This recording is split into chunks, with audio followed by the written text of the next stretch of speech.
मिनश्शैतानिर्रजीम बिस्मिल्लाहिर्रहमानिर्रहीम। शुरू करता हूँ अल्लाह के पाक नाम से जो बड़ा मेहरबान और नहायत रहने वाला है। First of all, welcome to all everyone here. Today is the cause, Mr. Amjad Khan. आप सब लोग यहाँ पे तशरीफ़ लाए। जैसा कि आप सबको मालूम होगा कि हमारे UKIP के कैंडिडेट जनाब अमजद खान साहब इस दफ़ा यहाँ से MP का इलेक्शन, तो सबसे पहले हमारी नेक तमन्नाएं और दुआएं इनके साथ हैं कि अल्लाह ताला इस मकसद को कामयाब करे, क्योंकि इनका जो मैनिफेस्टो था और इनका जो एक मिशन है एज MP की इस सीट पे आने का और लड़ने का, उसकी मेन वजह Muslim community, specially for Muslim community he is coming and इंशाल्लाह we are hoping like others कि ये जीते और अपनी इस UKIP के साथ जो इनका एक मोटो है, जिस मकसद के लिए यहाँ पे आ रहे हैं, ऑब्वियसली भी खुद ही बताएंगे, मैं इस बात पे नहीं जाना चाहूँगा और बहुत शॉर्ट करते हुए क्योंकि हम ऑलरेडी लेट है। मैं तमाम प्रेस को one by one behalf of Amjad Khan साहब, फर्स्ट ऑफ ऑल मैं थैंक यू कहूँगा दुनिया TV और जियो TV 76 स्पेशली, और ऑब्वियसली UK टाइम और बाकी जो मेरे दोस्त यहाँ पे तशरीफ़ फरमा हैं, इन सबका शुक्र अदा करते हुए आज की महफिल का आगाज़ करते हैं। तो मैं स्टार्ट करता हूँ आज की प्रेस कॉन्फ्रेंस जनाब अमजद खान साहब से। Please say something to the and welcome to the people. So, of course, I welcome everybody here. Thank you very much, gentlemen, for coming along to support my campaign in South Ilford. It means a lot to me to see my own community, my own brothers sitting here. So I thank you very much, and it's a humbling experience at the same time. What I would like to think is that the Muslim community, along with everybody else in South Ilford, would rally round and support my campaign as a Muslim brother and help to promote your aspirations, your needs in this community here. We have been living in Ilford under the same regime for 23 years under Labour. Continuity, of course, there is. 23 years of it. If you look around South Ilford at the moment, you would have to ask yourself the question, where is the investment? Where are the opportunities? Where is the housing? Where are the jobs? Unfortunately, they are sadly lacking. They're not there. My proposal, and indeed it is the proposal of the party, is to bring housing, investment, better working conditions for people who are also slaving away in kitchens here. That is my mission, to make South Ilford a better place for all our community. The highest population, pretty much, of Asians is actually in South Ilford. So we want to try and help our brothers and sisters to a better life. And those are the things really that I'm campaigning for. I mean, the list is endless, so I could go on. But basically, those are the things that I'm campaigning for. Any questions? Yes, please. जो भी आपके हमारे press के हिसाब से जो भी question करना चाहिए इस मामले में, तो at the moment in Ilford, you know, the biggest problem is prostitution. When are you going to focus on this issue, because this is the most we can say important issue for our Muslim community, because the most European we can see they are enjoying with this business and they are supporting each other. Especially after 11 o'clock in the evening. So, I mean, are you going to take any action, or are you raising your voice against these issues?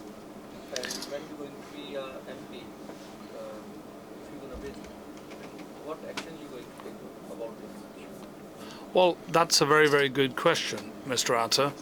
And it is of deep regret that what I have to say is that we have a problem with prostitution in South Ilford that I've been made aware of by many, many people here. And after 8:30, a lot of people have said they don't want to walk down the street with their wives and their children. Of course, it's a problem that wants addressing. It is wrong in our religion and it is morally reprehensible. What it does, it sequestrates the freedom of law-abiding, normal people. I will, of course, campaign against it. As and when elected, the first thing I would like to do is have zero tolerance, is clean up our streets and take the prostitutes also off our streets. It's not, a big thing. It simply requires enforcement by the authorities to stop this kind of, how do you want to say it? I mean, these people pretend to be normal people, but they're not. They're committing a criminal act under British law. So as a consequence of that, they should be removed from the streets.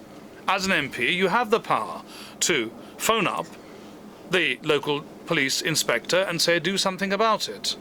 Under the present regime, what have we done? Pretty much nothing. So it continues. From that, it leads to other criminalities, drugs. And from there, it leads to other criminalities. So yes, we have to look at it very, very seriously and stop it. And I will be tackling that as a priority on my list of things to do. Along with, if I may just finish, along with people stealing trolleys from Sainsbury's and collecting metal in the trolleys, 4 or 5 people at a time. So you have to dive out off the pavement, let them take their metal down the street. So that's got to stop as well. Well, this is happening for last 3-4 years continuously. Every party comes, but the same thing we said earlier, but it's happening. Now, how are we going to come to act properly? We're going to be sorted out. Absolutely, you have to reinforce the law. I mean, 4 or 5 years, you've had Labour here for 23 years continuously. So no matter what tiers of governance you have in this area or globally, they should enforce the law. It is my absolute pledge to everybody here. We will clean the streets, we'll get rid of prostitutes, we'll bring in inward investment into Ilford, look for employment for our youth.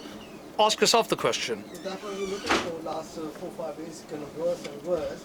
So we want our areas nice and clean. It used to be last 10-15 years ago before. Indeed. Nice and clear. This happened is totally disaster.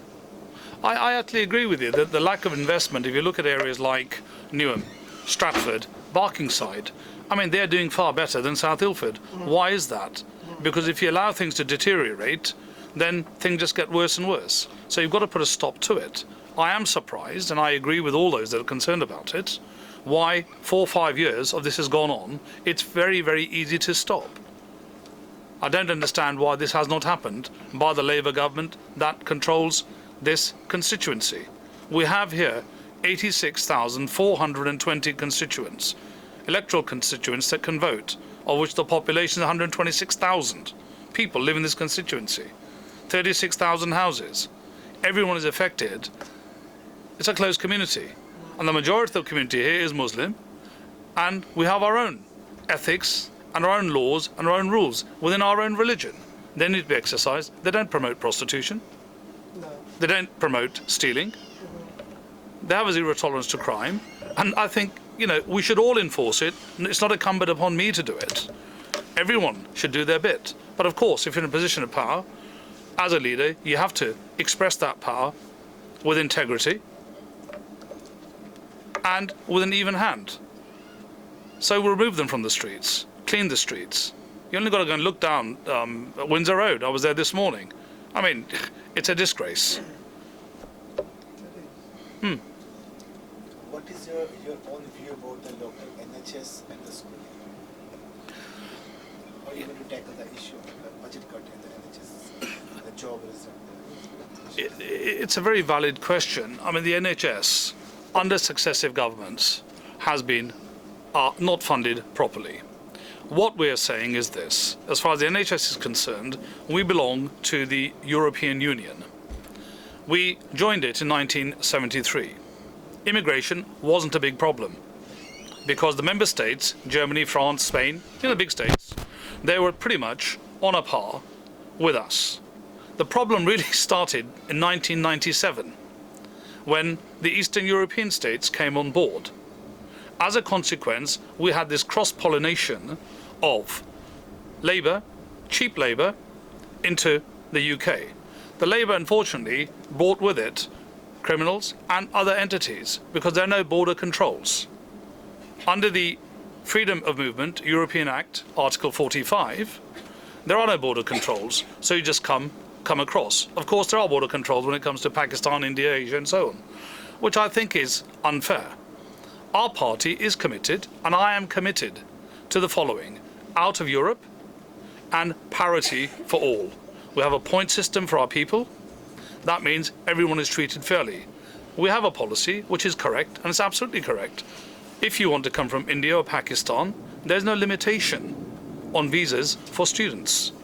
Of course, there are limitations in regards, if you do a degree course, in this country as the law stands, 20 hours you're allowed to work. If it's not a degree course, then of course you do 10 hours. So coming back to the point that you raised about the NHS, why are we in this economic quandrum? We have a deficit, 14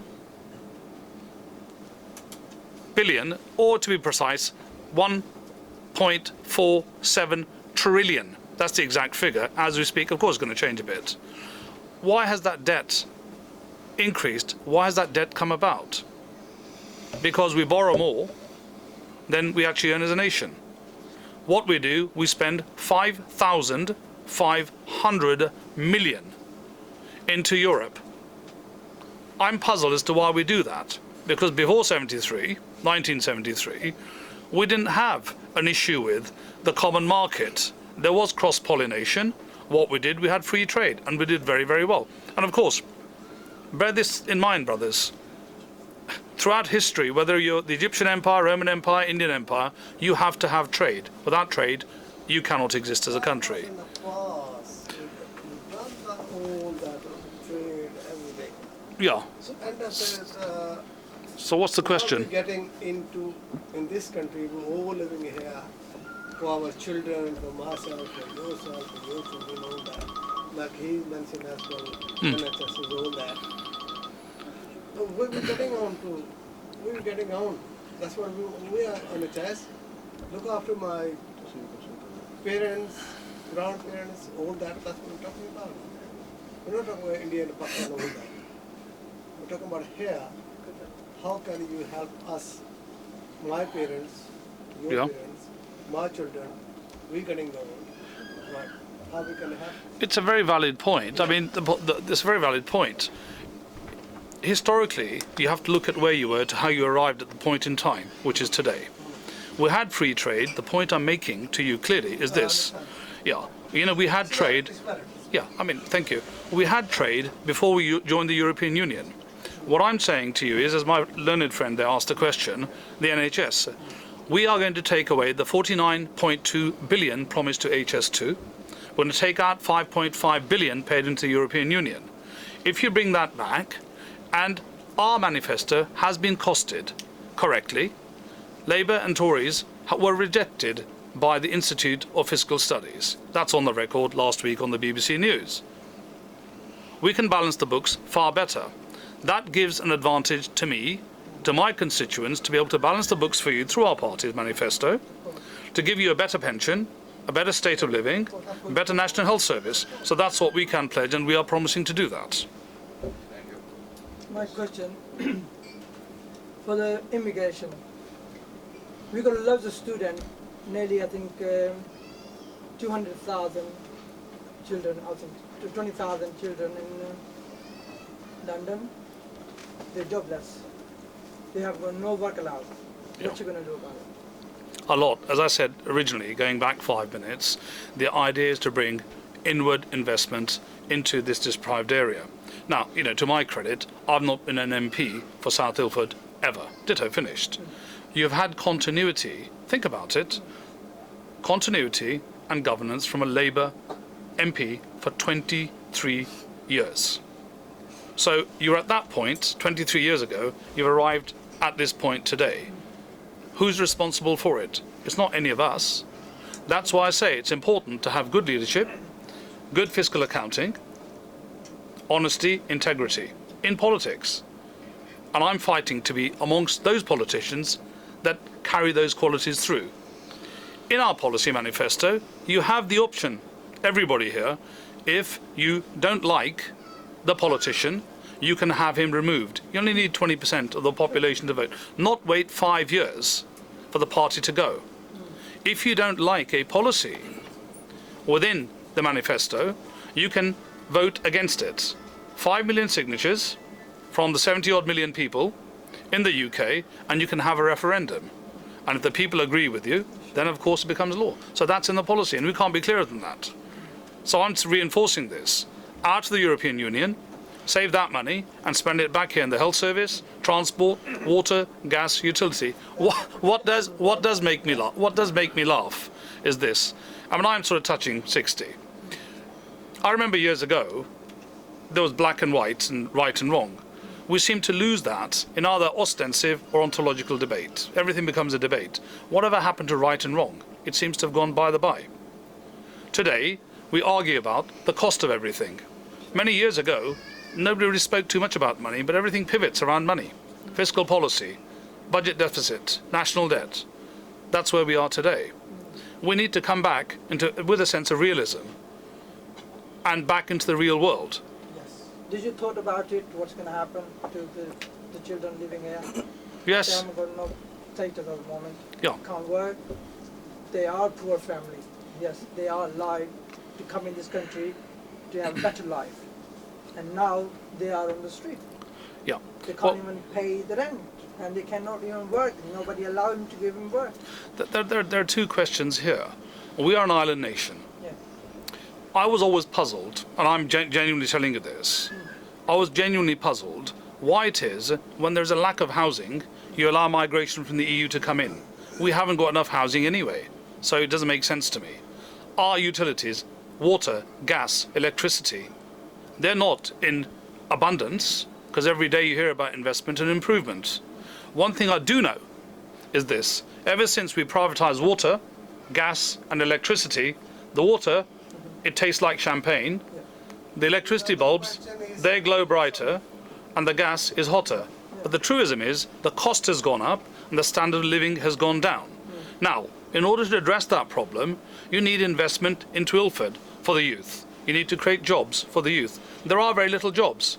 I hear 1.9 million about the Tories creating jobs, but where are these jobs? I'm talking about the illegal immigrants at the moment. What about the illegal immigrants? Yes, they are Like increasing in student this don't have a area. visa. What we gonna do about it? What you gonna do about it? Illegal immigrants specifically from where? Like a student. Yeah, well, no, hang on. I mean, if someone is breaking the law, Yes. then the law is there and they're held accountable for that law. No, but If somebody's... picture is not clear about UKIP immigration policies. Could you please clarify the UKIP is going to look after the immigrants or UKIP going Illegal to kick immigrant. off the immigrants from the country? Right, UKIP has the policy which is crystal clear, and the policy is this. We want out of Europe. That tells you one thing. We want a rule that applies universally to everybody. Nobody can challenge that. So we're not saying favour somebody from Europe over somebody from Asia. We have made it crystal clear in our manifesto, absolutely crystal clear, we favour the Australian-based points system. You can't be fairer than that. And we often get accused of a bias. There is no bias. There's one word lacking when people rise up. It's justice. We hope we bring justice and accord to everybody and treat everybody fairly. So we're saying one rule for everybody. We're saying if you want to come from India, Pakistan or the Asian subcontinent, you're welcome. There's no restriction on students coming to this country on visa applications. If you're in this country illegally, then of course you have to be held accountable for it. Otherwise, there's no rule. And without the rule of law, you have the law of the jungle. So you just can't have just a carte blanche, well, what do we do and what we don't do. The rules apply to everybody, me, you and everybody here. Now, in terms of migration from the Asian continent, i.e. specifically Pakistan and India, and we're concerned about that, we have said, and I repeat, there has to be a point system. Our people are well qualified, and our people are welcome to this country anytime they want. So if you look at what I'm saying and listen very carefully to what I'm saying, that is this. We are balancing it out. We're saying, there's the line, draw the line here. We don't want people in Europe being favoured over Asians. You want to come from Europe, you're on the point system, just like you from Asia. That's what we're saying. Thank you.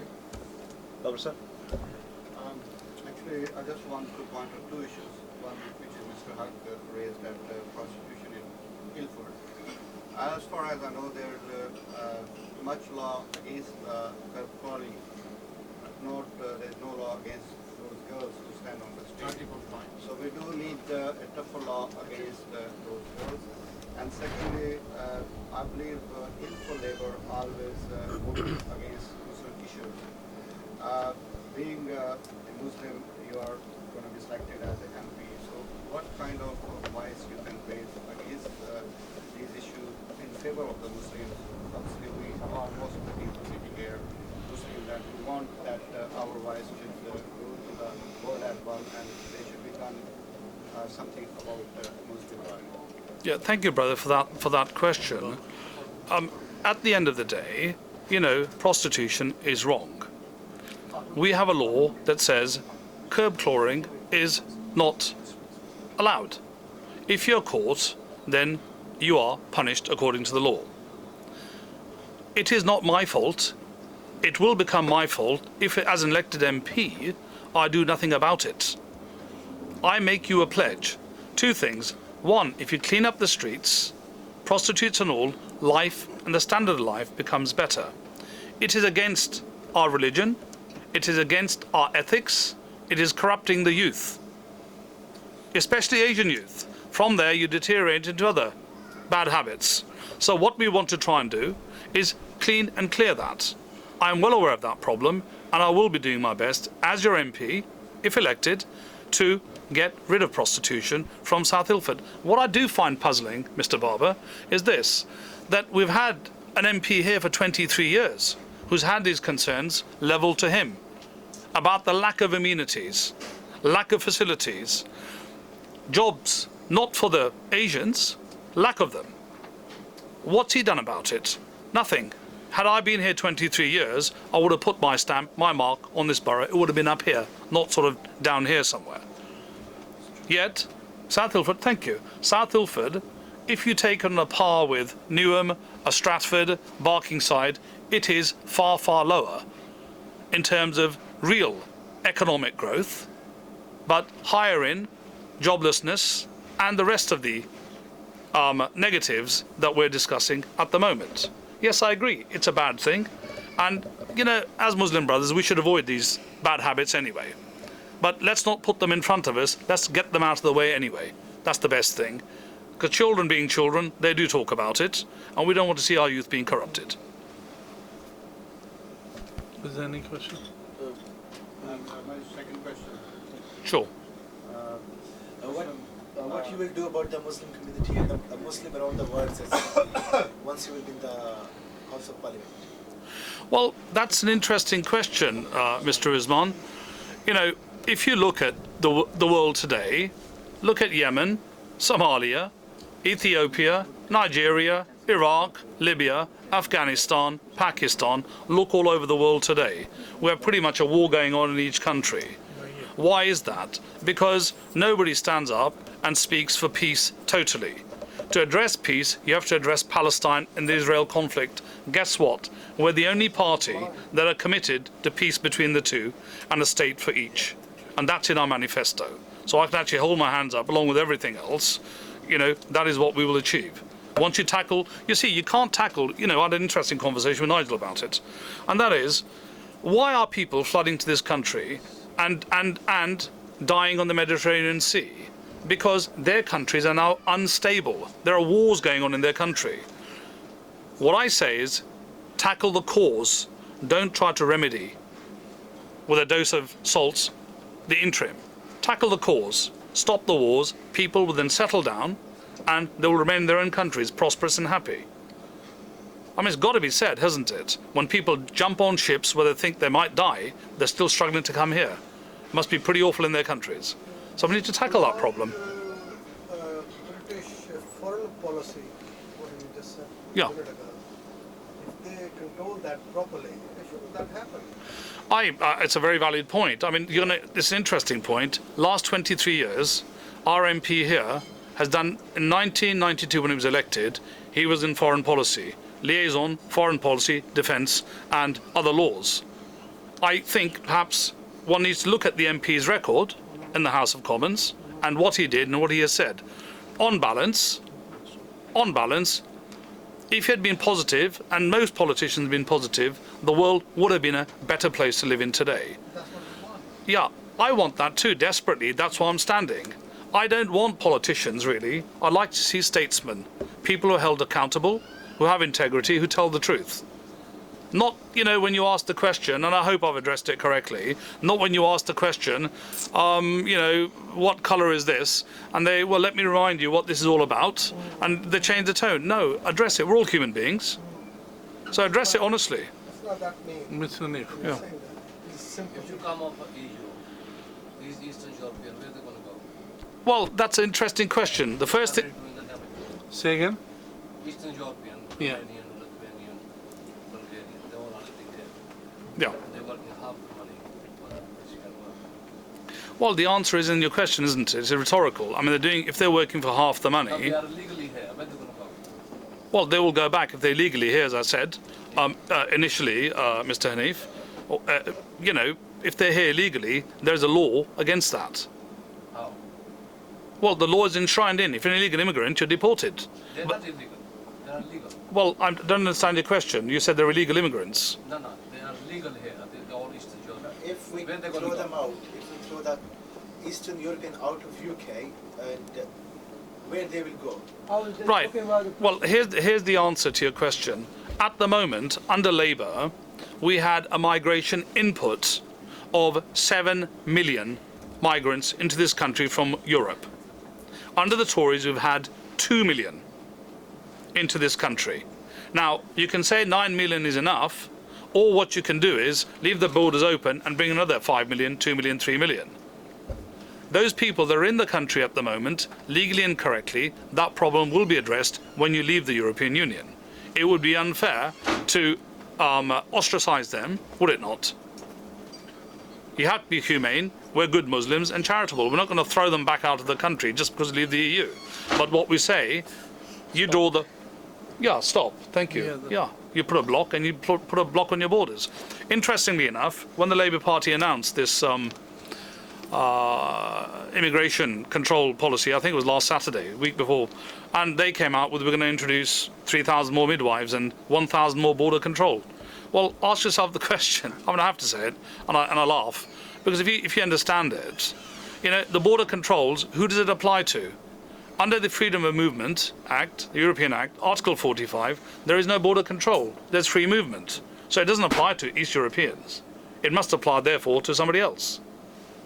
So you have to think it through. Yeah, every day a few coaches come from the border. The 3 months they can't clear. After that, it's फिर हर चीज़ stop हो जाएगी ना वो जब होगा तो फिर हर चीज़ stop हो जाएगी anyway thank you very much our youth is unemployed in here, and where they're bringing the people from EU countries as the management of these retail stores. So what are you going to do when you be elected as a MP? Well, I will give parity, equality and preference to our youth that are already resident here. And I would not certainly allow people to come in and work at half the rate that the people legally should be working, because, we will not tolerate the 0 hours. Any other questions? Yeah, close, yeah. You're done. thank you very much So, thank you. I hope that's come out all right, Yeah, because we haven't rehearsed it or anything. At the picture floor. Okay, sir. Your special interview with you and to do it. Oh, okay.